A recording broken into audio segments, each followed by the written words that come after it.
Hey, what's up Highlands, this is Jack for the Wasted Links channel again, bringing to you some curiosities inside the world of The Legend of Zelda. Today we're talking about the Majora's Mask.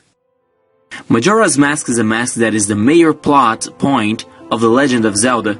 Guess what?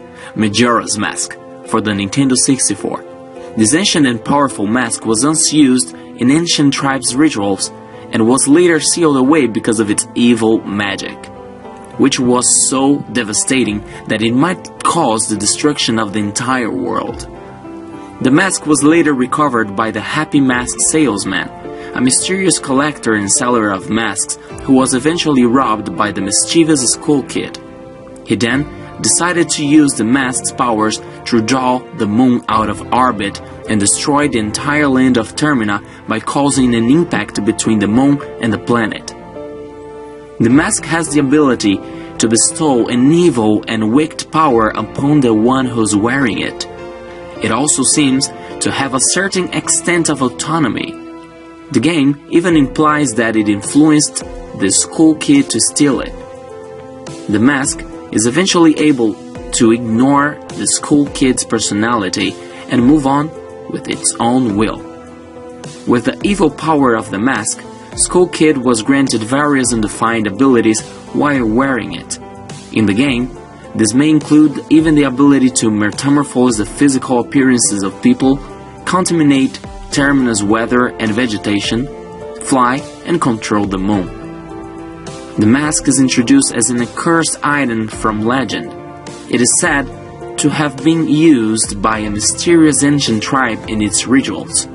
The legend goes on to say that an evil and wicked power comes upon the one who wears the mask, and that the troubles caused by it were so devastating that their folk sealed the mask in shadow forever, preventing a catastrophe and future misuse. The tribe eventually vanished too, and the true nature of the mask was no longer known. Many years later, the Happy Mask salesman, a stranger collector of masks, went to great lengths in a quest to find the legendary mask. When he uncovered it, he seemed to immediately regret it. He later claims that he could sense a dark omen brewing. Anyway, how was the mask created? Some theories defend that due to similarities between the eyes of Majora's Mask and the fused shadow, an evil item from The Legend of Zelda Twilight Princess, GameCube and Wii, it has been proposed that the tribe that created the fused shadow, known as the Interlopers, could have created Majora's Mask. This is possible because the Interlopers were an ancient tribe that excelled in dark magic that was later banished from Hyrule by the gods. Also, the Twilight appeared to use masks often. When Link first gets to Ardent Shield, Midna attempts to wear it on her face. And during the cutscene in Twilight Princess in which Princess Zelda surrenders, Zent's bodyguards are wearing special metal masks over their faces.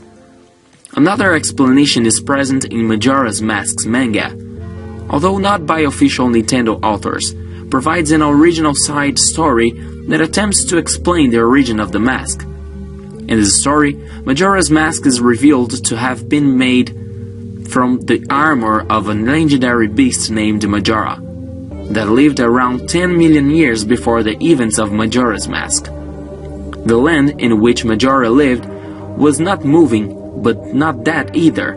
Not had it stopped. According to a myth devised by the humans themselves, the author worn by Majora's was supposed to grant wishes and hold a great and terrible power.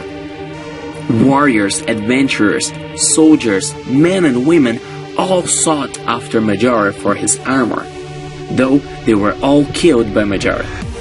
After centuries of solitary existence, a human disguised as a musician bearing a slight resemblance to the fierce Deity approached Majora and offered it eternal rest, and not by fighting, but by playing music. As the human beat a drum he carried with him, making time move, Majora began to dance, and he danced for 3 days. And on the 4th day, he died. All that remained of the beast was his armor. From the armor, the human carved Majora's mask, and by doing so, all of Majora's power was sealed in the mask. The human believed that by creating the mask, Majora's power would no longer be a threat. So, he threw the mask in an abyss, and it was lost for centuries.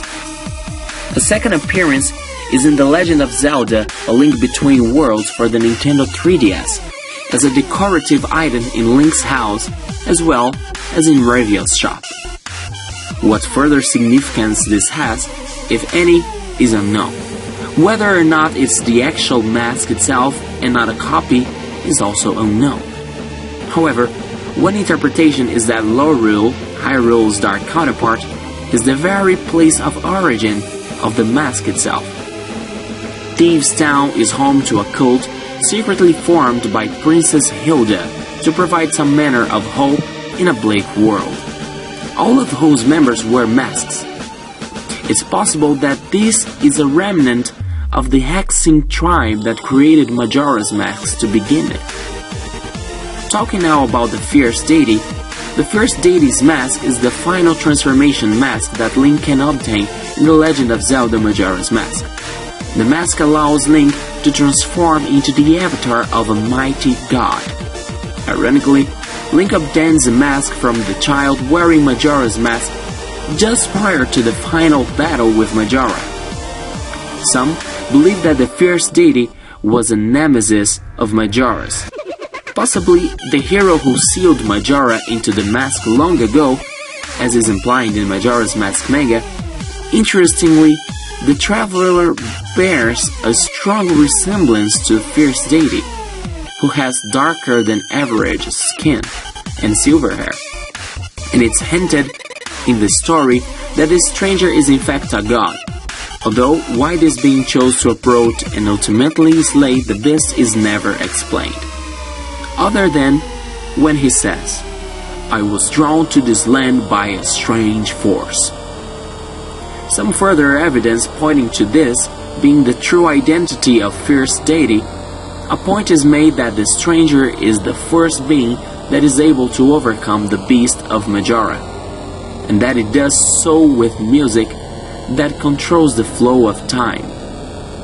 If this, in case, is, then Majora likely gives Link the mask in order to defeat both Link and the spirit inhabiting the mask at the same time.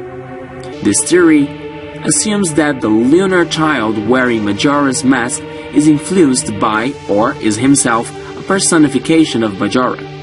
However, the origin of both masks were never confirmed by Nintendo.